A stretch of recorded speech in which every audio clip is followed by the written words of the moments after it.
श्रीमद् भागवत महापुराण स्कंद छठा अध्याय 13वां इंद्र पर ब्रह्म हत्या का आक्रमण। श्री शुकदेव जी कहते हैं, महादानी परीक्षित, वृत्रासुर की मृत्यु से इंद्र के अतिरिक्त तीनों लोक और लोकपाल तक्षण परम प्रसन्न हो गए। उनका भय, उनकी चिंता जाती रही। युद्ध समाप्त होने पर देवता, ऋषि, पितर, भूत, दैत्य और देवताओं के अनुचर गंधर्व आदि इंद्र से बिना पूछे ही अपने अपने लोकों को लौट गए। उसके पश्चात ब्रह्मा, शंकर और इंद्र आदि भी चले गए। राजा परीक्षित ने पूछा, भगवन, मैं देवराज इंद्र की अप्रसन्नता का कारण सुनना चाहता हूँ। जब वृत्रासुर के वध से सभी देवता सुखी हुए, तब इंद्र को दुख होने का क्या कारण था? श्री शुकदेव जी ने कहा, परीक्षित, जब वृत्रासुर के पराक्रम से सभी देवता और ऋषि महर्षि अत्यंत भयभीत हो गए, तब उन लोगों ने उसके वध के लिए इंद्र से प्रार्थना की, परंतु वे ब्रह्म हत्या के भय से उसे मारना नहीं चाहते थे। देवराज इंद्र ने उन लोगों से कहा, देवताओं और ऋषियों, मुझे विश्व रूप के वध से जो ब्रह्म हत्या लगी थी, उसे तो स्त्री, पृथ्वी, जल और वृक्षों ने कृपा करके बांट लिया। अब यदि मैं वृत्र का वध करूं तो उसकी हत्या से छुटकारा कैसे होगा? श्री शुकदेव जी कहते हैं, देवराज इंद्र की बात सुनकर ऋषियों ने उनसे कहा, देवराज, तुम्हारा कल्याण हो, तुम तनिक भी भय मत करो, क्योंकि हम अश्वमेघ यज्ञ कराकर तुम्हें सारे पापों से मुक्त कर देंगे। अश्वमेघ यज्ञ के द्वारा सबके अंतर्यामी सर्वशक्तिमान परमात्मा नारायण देव की आराधना करके तुम संपूर्ण जगत का वध करने के पाप से भी मुक्त हो सकोगे। फिर वृत्रासुर के वध की तो बात ही क्या है। देवराज, भगवान के नाम कीर्तन मात्र से ही ब्राह्मण, पिता, गौ, माता, आचार्य आदि की हत्या करने वाले महापापी, कुत्ते का मांस खाने वाले चांडाल और कसाई भी शुद्ध हो जाते हैं। हम लोग अश्वमेघ नामक महायज्ञ का अनुष्ठान करेंगे। उसके द्वारा श्रद्धा पूर्वक भगवान की आराधना करके तुम ब्रह्म पर्यंत समस्त चराचर जगत की हत्या के भी पाप से लिप्त नहीं होगे। फिर इस दुष्ट को दंड देने के पाप से छूटने की तो बात ही क्या है। श्री शुकदेव जी कहते हैं, परीक्षित, इस प्रकार ब्राह्मणों से प्रेरणा प्राप्त करके देवराज इंद्र ने वृत्रासुर का वध किया था। अब उसके मारे जाने पर ब्रह्म हत्या इंद्र के पास आई।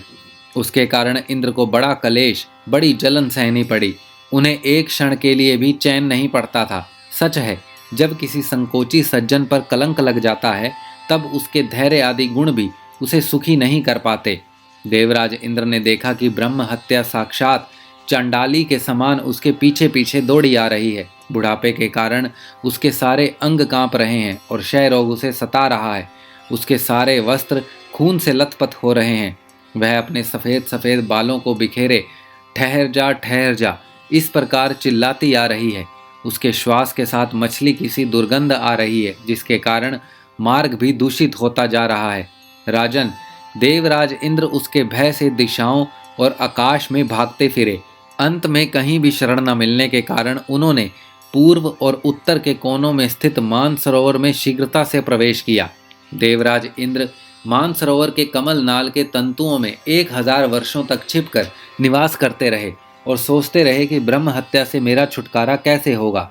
इतने दिनों तक उन्हें भोजन के लिए किसी प्रकार की सामग्री न मिल सकी, क्योंकि वे अग्नि देवता के मुख से भोजन करते हैं और अग्नि देवता जल के भीतर कमल तंतुओं में जा नहीं सकते थे। जब तक देवराज इंद्र कमल तंतुओं में रहे, तब तक अपनी विद्या, तपस्या और योग बल के प्रभाव से राजा नहुष स्वर्ग का शासन करते रहे। परंतु जब उन्होंने संपत्ति और ऐश्वर्य के मद में अंधे होकर इंद्र पत्नी शची के साथ अनाचार करना चाहा, तब शची ने उनसे ऋषियों का अपराध करवा के उन्हें शाप दिला दिया, जिससे वे सांप हो गए। तदंतर जब सत्य के परम पोषक भगवान का ध्यान करने से इंद्र के पाप नष्ट प्राय हो गए, तब ब्राह्मणों के बुलावने पर वे पुनः स्वर्गलोक में गए। कमल वन विहारिणी विष्णु पत्नी लक्ष्मी जी इंद्र की रक्षा कर रही थी और पूर्वोत्तर दिशा के अधिपति रुद्र ने पाप को पहले ही निस्तेज कर दिया था, जिससे वह इंद्र पर आक्रमण नहीं कर सका।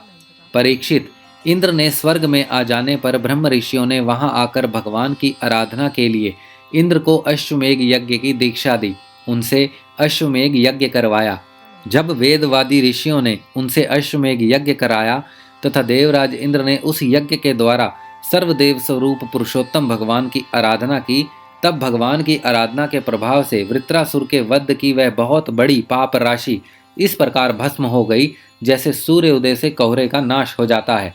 जब मारीची आदि मुनीश्वरों ने उनसे विधि पूर्वक अश्वमेघ यज्ञ कराया, तब उसके द्वारा सनातन पुरुष यज्ञपति भगवान की आराधना करके इंद्र सब पापों से छूट गए और पूर्ववत फिर पूजनीय हो गए। परीक्षित, इस श्रेष्ठ आख्यान में इंद्र की विजय, उनके पापों से मुक्ति और भगवान के प्यारे भक्त वृत्रासुर का वर्णन हुआ है। इसमें तीर्थों को भी तीर्थ बनाने वाले भगवान के अनुग्रह आदि गुणों का संकीर्तन है। यह सारे पापों को धो बहाता है और भक्ति को बढ़ाता है।